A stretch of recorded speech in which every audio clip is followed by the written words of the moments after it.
In today's video, we're going to be looking at the best value small tractor for you guys, and we're going to do that by going through the entire selection of the base game small tractor subset.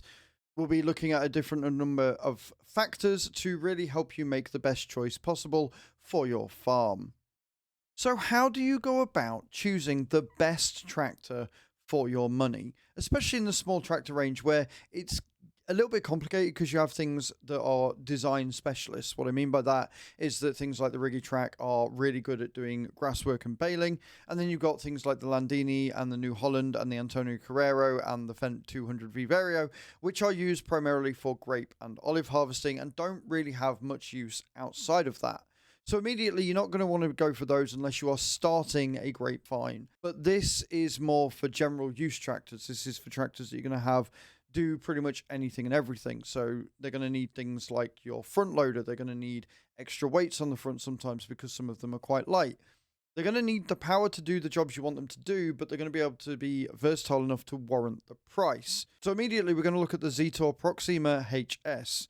Now, this has a manual and power shift gearbox, which isn't really ideal. What you want to be looking for when you're looking for a tractor is a CVT gearbox, because it just works better, especially on hills, I find. The manual gearboxes can be a bit iffy, especially with the way that the automatic gearbox feature on Farm Sim sort of overrides what you would want it to do when it hits a certain rev level. Next up, you've got the Claas, which is the Arion 470 to 410. This has 90 to 155 horsepower variants, is again a manual and power shift gearbox. It will cost you £91,500, which is quite a bit more than the straight £60,000 that you're going to pay for the 76 horsepower Zetor with no additions. So it is a little bit more, but it does give you an extra 15 to 20 horsepower more. The next stage up would be the Massey Ferguson MS57S, which does have a variable CVT gearbox, but only has a top range of 130 horsepower compared to the 155 you get in the Claas Arion. It does, however, start at base with 95 compared to the 90, and that extra £1,000 for the base isn't really a bad deal, especially when you get the better gearbox as a result.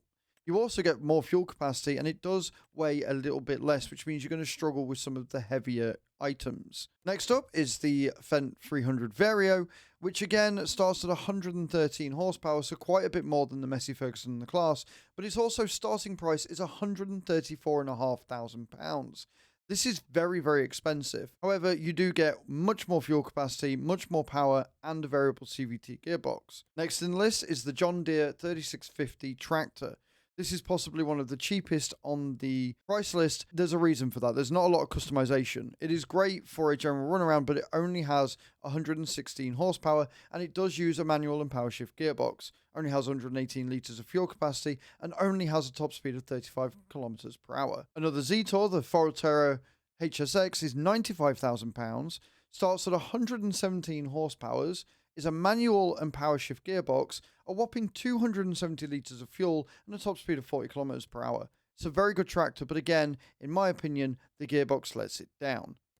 The Iseki TJW is again £92,000, is just a power shift gearbox, and has a fairly impressive 123 horsepower. It has 190 litres of fuel capacity, but only a top speed of 30 kilometers per hour. Next up is the Fendt 500 Vario. This thing is going to set you back £152,500, has between 131 and 171 horsepower, does have the variable CVT gearbox, 298 litres of fuel capacity, and is one of the fastest small tractors in this list at 50 kilometers per hour.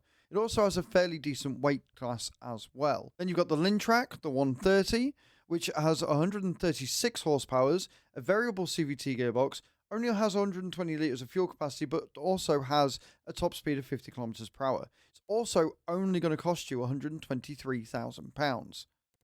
Next, we've got the same Virtuos 135 RV, which has 143 horsepower, a power shift gearbox, 160 litres of fuel capacity, and 50 kilometers per hour top speed. The Duatz 6C RV Shift is virtually exactly the same except for the brand and the colour, with all of the same stats.